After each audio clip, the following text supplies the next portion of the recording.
Wala karon pa ko nakahibaw guys nga not though awaken mo dili mo kahibaw unsaon pag-determine sa inyong body kung truth ba na siya, yes or no, no? Hala guys, pinaka-importante gyud ni sa nato nga mabahibaw-an, no?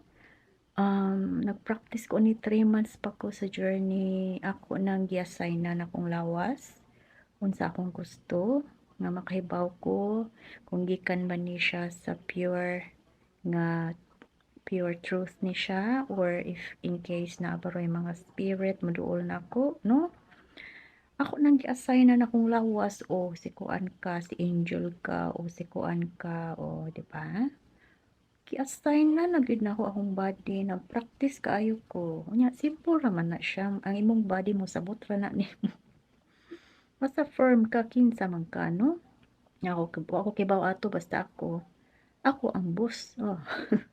Oh, igagaan taglawas, no? Tagaan taglawas. So, kita mo determine unsa to gusto. Ana ko, oh, ikaw angel, ari ka dire. Oh, sa buhok barong ka, o ana, sa dunggan ba ka, ana. O, di ba? Ya, imong yes or no, ikaw. Unsa mo, lilo ba ka, mo anak ba ka, yes na nimo siya, no ka, mo sideways ba ka, ana. Nara nimo. Kanang pinakasayon god no. Ako kay simple kini ako. Kung vibrate ko manahog ko. Ikaw vibrate na ko hastang paligid mo ko ma-affected. Hmm. Yeah, kusog ka na yung basa mo. Yes ko, kusog ka na ako ang yes. Ito kay mo hastang environment na ako kay mo mo follow na ako. Example, mukidhat mo. Mukuan po siya. Na-witness ko na sa akong anak. Mana ako na akong anak. Ayaw, nabata sa nutmag. Kaya orang mo-follow man ang kuan. Hindi mo sa nato mahibaw kung grabe ang energy nga mo flow, no? Okay. Eh, guys, we are swimming in the seas of energy ba ya? Di na ni mo siya mag-control, no?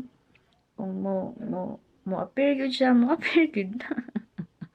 Oh, di na ka kuan, di na ka ma-surprise, no? So, mong dawaton. So, practice mo, guys, ha? Karon pa ko kahibaw nga. Na-shock ko ba nga, dugay na mo na awake niya, wa mo kahibaw, unsaon ninyo pag-ask sa inyong kagalingon, no? Especially na mga damgo, ana, mutuodayin mo nga, tinuod na siya. Ask your body, unsa man body, gidamgo ko, unsa man ilusyon or unsa man storya ra ni ana. Anaon niyo pag-determine, may discernment, no? Ana din ha, ang discernment, imong lawas, imong tool. Pwede na kagdi ka mo gamit og katong pendulum, no? Kay psychological mind, manggo, hindi ko motuo sa pendulum. It's because kanang scientific ba, no? Na air sa paligid, no? Na ana ba? Nya, or volume baron sa kwarto, ana ba? Kung physics mind ako. Muandar man gud siya nga anak ko nga unsay pinaka the best nga tool nga gihatag sa atong amahan o di ba lawas.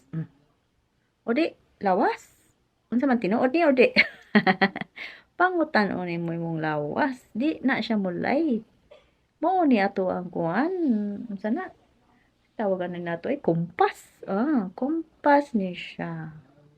Kompas ni siya guys gamitan ninyo og tarong, no?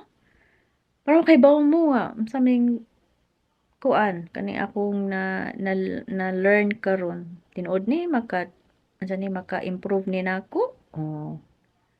Sing lawas ta ma-improve ni or di. Yes. Kuan muswide ko mo unsa na musway ko aring ana no ni siya mo anak ko no ni. Oh. Nya huwat ka nya i-feel nimo post jud ka post nya imong utok kailangan clear gyud ka no kanang determine ka nga naghuwat ka sa tubag ba ana focus jud ka ana nya ayaw pag doubt sa unsay tubag kay para next nimo nga sa imong kaugalingon sa imong lawas motubag na siya klaro usahay dili klaro na murag sway murag ana murag Ibalik ang balik na sad nimo ang kanang question, no? Balik namang question. Tinuod ba ni or di nya murag di gyapon ka kasabot. Balik ko na sa kaduha kanang last nang ikatulo kay whatever is kuan is kanang daghan mo ni tinuod no pero ako first answer mo na gina siya. Maka-determine na gyud ko nga gikan ni siya ani ana truth pa ni siya or dili ana ka maka-identify nga dili ra na siya kanang gihimo sa imong paligid kay swim ba ta og kuan mga energies ana ba we are swimming in a lot of energies nya unsa imong gusto dawaton mo na imuha mo agree ba ka na or dili mo na kay mga makita thoughts gyapon na siya makita news thoughts gyapon na dawaton ani mo or di ana maka good ni na ako nga news or di ana samon sad mo hilig kay mo chismis pa nya di mo kabaw mag-determine kaayuhan ninyo or di no makalabad sa ulo or di ana sa taman mo practice mo guys the best kaayo ang tool ning atong lawas okay pero ang mind gyud ang pinaka the best okay once you ma-practice imong mind muli hook ra kalit imong lawas muli ra siya kalit bisag di pa ka mosulti kay naka-program naman siya muli hook ra ning lawas sa kalit ang imong lawas is reality ba yan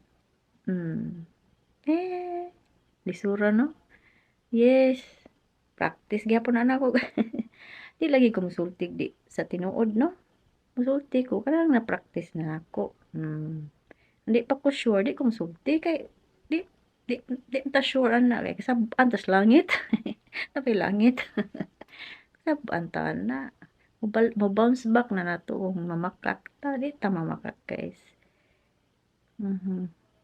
okay ang kanang mamakaka kung unsa na ma-convoluted imong mind no dili ma-fix imong truth no di ka kita og clarity ana dapat honest to goodness ana jud honest to goodness unya raw ka raw authentic ako script tabi ako tabi bahala ni espiritu okay go tabi diretso why script bahala na di ba kay naa man din ang authenticity dili ka mo think you just let it flow anha ni mo makita unsa ang tao ana ni mo makita ang tao ba na makak kay kung mamakak kay daghan kaayong ko daghan kay poses ba no pero ako hinay jud ko storya so pasensya na jud kayo kay mao gini siya ang ako ang dynamics no sa lawas hinay kaayo akong lawas mo pick up sa ako ang unsa akong sa na subscribe sa mind dili good siya mo sink in ang akong ba no hinay kayo ba mo hinay kayo mo translate no so pero kung ari ko sa mag-chat ko paspas kayo ang kuan ba sa gunson kay ba mura siya gabaha mag-flood ako ang igsuwat na ko ma-flood siya pero kung motabi ko hinay kaning babay di siya hinay kay siya so mana siya okay so mga points no dapat makabalo na mo sa inyong mga yes o kung sa inyong mga no pinaka-importante learn good sa inyong how the body works no okay hopefully makatunan para kung na may question sa iyong kagalingon mutubag na ang body tinuod or di yes or no okay that's it bye